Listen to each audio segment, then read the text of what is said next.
It's August, and summer is flying by.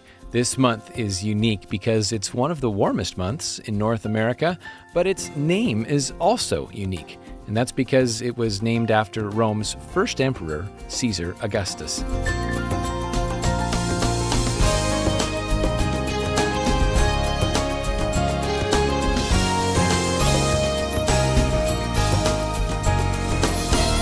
Julius Caesar had July named after him. So when his adopted son, Caesar Augustus, came to power, he wanted a month named after him too, and 31 days in it as well.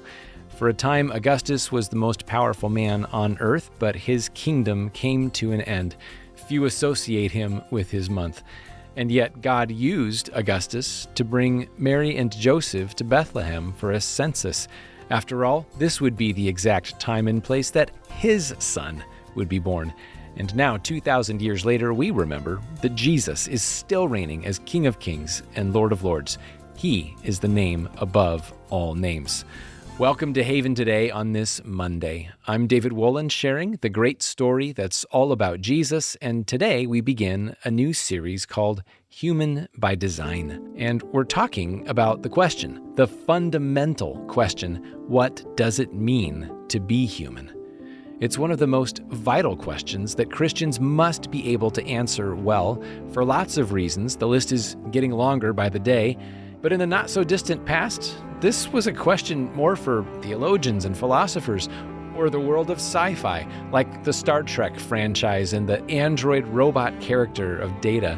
Often, Star Trek plotlines explored this question, what does it mean to be human? But now all of that feels eerily present. We don't have android robots, but as of this year, AI is doing very human-like things, and people are turning to AI for advice, for therapy and counseling, and a whole host of other needs. AI, for some people, is how they make critical decisions. But it's bigger than that. Our modern world does not have a consensus now on what it means to be human, and that is a scary thought. And the scary thing in the modern world is that actually in the end, there isn't a consensus on which to argue rights, the vulnerable, concern for the migrant, the widows, orphans, and aliens, to quote the Old Testament. The idea that you should be concerned for them was an absolute bedrock from Old Testament ethics all the way through to the vast majority of Christian history, obviously with aberrations. But that's gone. And so now we've got a real problem. That's the voice of Mark Meynell, a British pastor, writer, and theologian who, at this moment in history, is a compelling voice of reason, answering the question for which every Christian needs to have a good, ready, confident answer, you and me included. What does it mean to be human? And what I love about how Mark approaches this question is how quickly he brings it back to Jesus. And that's why I want to send you Mark Meynell's book called What Makes Us Human. It's not written for academics, but for Christians sitting in the pews, living life in their place of calling, vocation, and life stage. It's for all who want to follow Jesus with courage in this day of great confusion. What Makes Us Human by Mark Meynell is our way of saying thank you for your gift of support to the ministry of Haven, this daily program that's all about Jesus. And we're listener-supported entirely, which is why we need friends like you to prayerfully consider supporting what we do, pointing our world to Christ while tackling some of the hardest questions our world is grappling with today. So would you call us and make your gift by phone at 865-HAVEN? Again, 865-HAVEN, or you can make your gift online at haventoday.org. And whether it's one time or monthly, we're looking forward to sending the book to you, haventoday.org. I'm David Wolin, and joining me now from the UK, Dr. Mark Meynell. And Dr. Meynell, thank you so much for taking the time to join us on this Haven Today. Absolute pleasure. Thank you for inviting me. Well, it was fun to get to know you a little bit. I didn't know this, that you also worked alongside John Stott. I know you've been a pastor and a missionary, but you overlapped with Dr. Stott for a little while. Yes, that's right. So I joined the staff at All Souls Langham Place in, when was it, 2005. And I'd known him for a few years before that, but not well.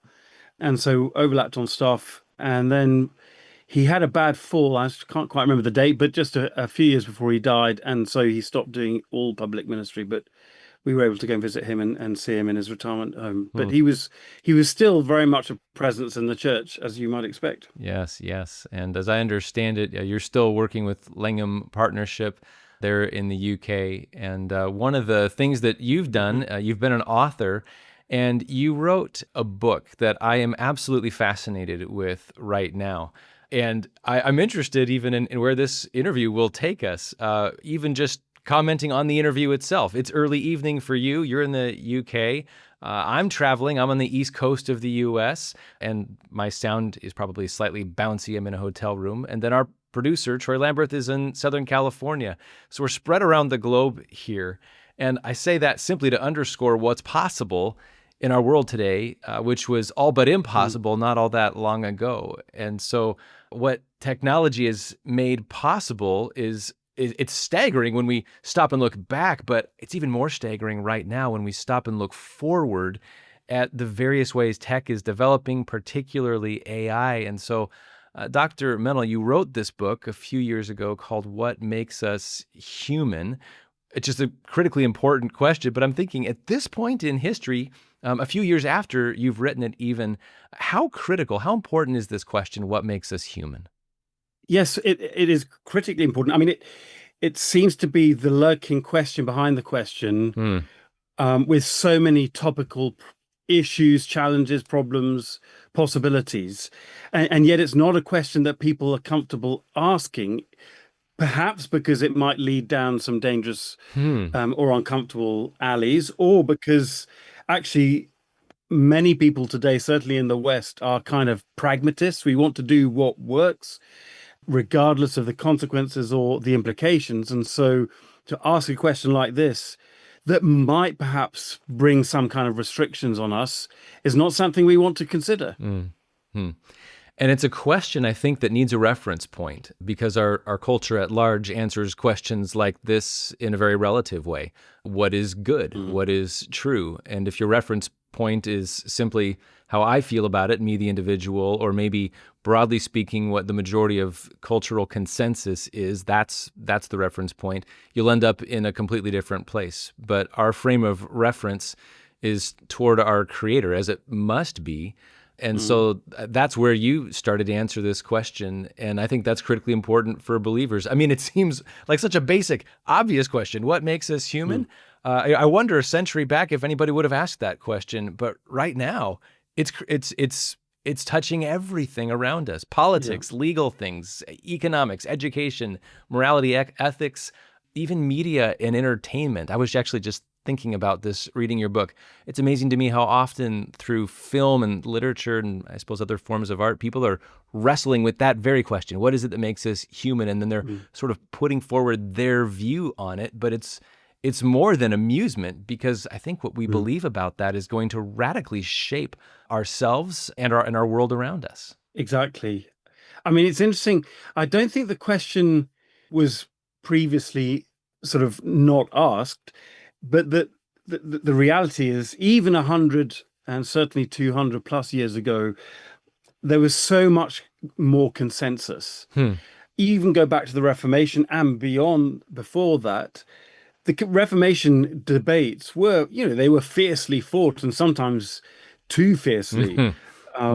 But there were some basic questions because of the common Christian worldview that were just assumed. They were never. So, Calvin and his, say, Catholic, co-debaters, when they were debating in various Swiss cities, they would never have disagreed about some of these questions.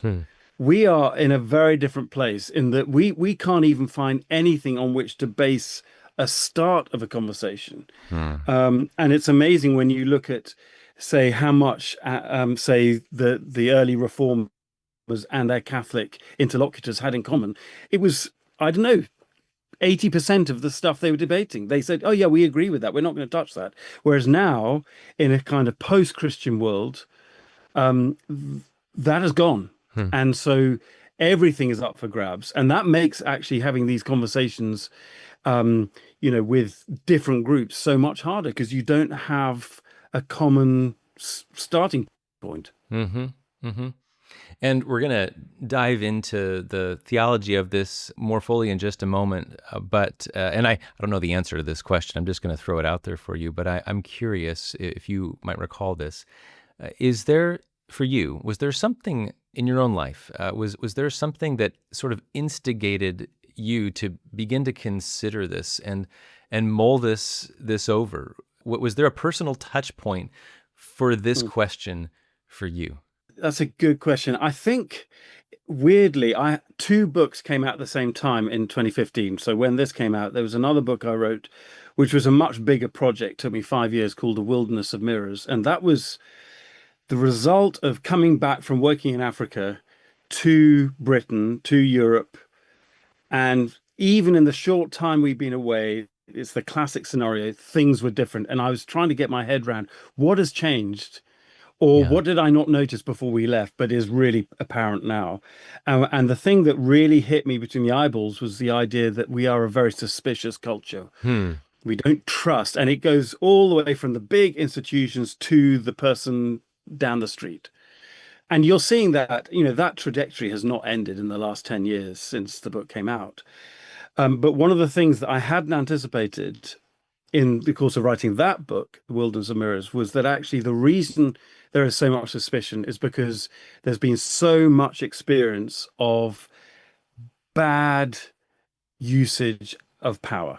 And so if you suffer that, the old saw is, once bitten, twice shy. If you suffer that, you're not going to let yourself be conned or duped again.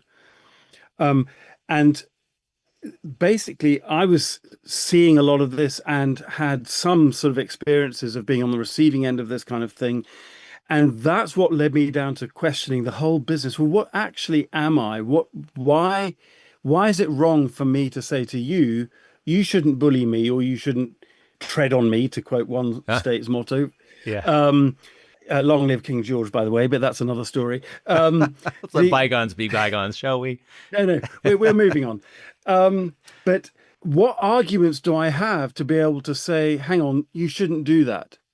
And the scary thing in the modern world is, and I think you're seeing this geopolitically with the rise of, or return of, might is right in geopolitics, is that actually in the end, there isn't a consensus on which to argue rights, the vulnerable, concern for the migrant, the widows, orphans, and aliens, to quote the Old Testament. Right.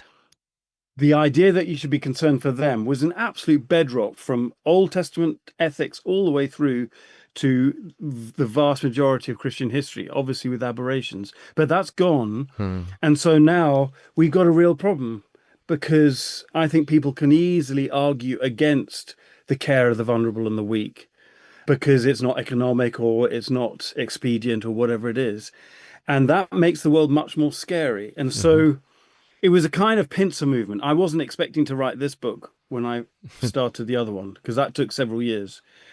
But I think it definitely became personal because of that, because I was seeing what had happened to various people, if that makes sense. Yeah, that makes great sense. And often that's the benefit of even just a short trip internationally, let alone residing in another country for a good season of time. It's a bit of a reality check for the world that you sort of took for granted, and you get to see it with fresh eyes. And hopefully that's what we're able to do, or striving to do, as we open up God's Word and try to assess what we take for granted and see the world around us, not through the eyes of our culture, but through the eyes of Scripture, as God has revealed himself and revealed our world to us. And that's where you began your book. And so I'd like to sort of shift us over into that direction. So you approached what makes us human by asking and answering biblically a handful of other questions. Some of the later ones were, how does God see us? How should we see ourselves? But you led off by asking, and I'll just use your exact words, who on earth are we? So can you open that up for us a little bit?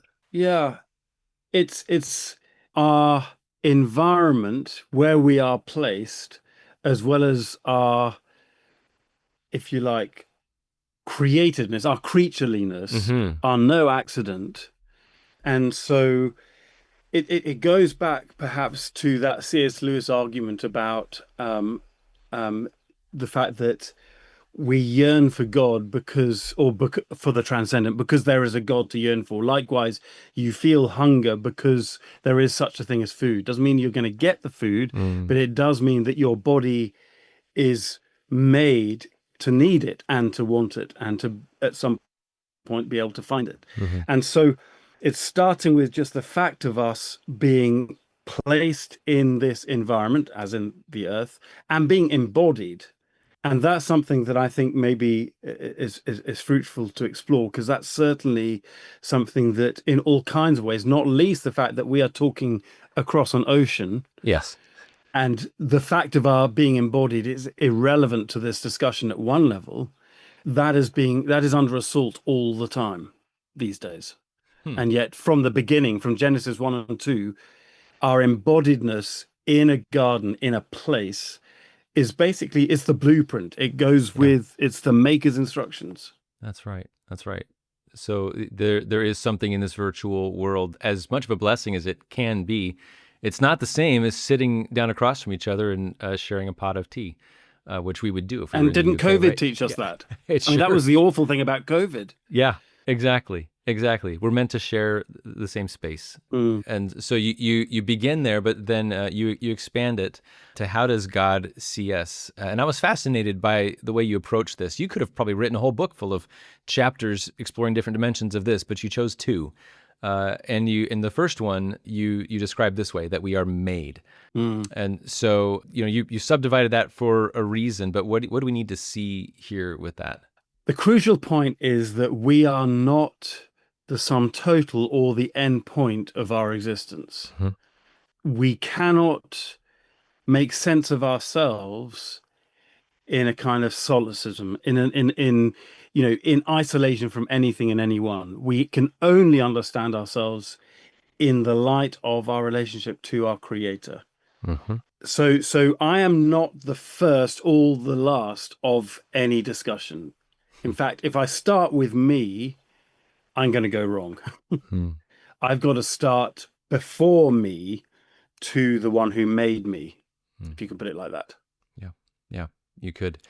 And since we're getting close to the end of our time together today, I'll just tease where we're headed with this on the next program, because we are made, as the, I hope, very familiar passage in Genesis tells us so clearly, we are made in the image of God. And the profundity of that, the importance of that, is almost impossible to overstate. And so, Mark, I suppose we'll answer that definitively tomorrow, won't we? Oh, yeah. In fact, that'll be the end of all the programs. We'll have sorted it. Well, it'll be good to open it up. It's good to think about these things, but we'll have to wait until then. Until then, Mark Mennel, thank you for being with us on Haven Today. Thanks very much. This is Haven Today. I'm David Wolin. I'm really thankful Mark Mennel was able to join us today. You can hear more from him on our Great Stories podcast. And next weekend, we'll be doing something new on Haven as I host a panel discussion with experts in AI, exploring the intersection between Christian faith and AI.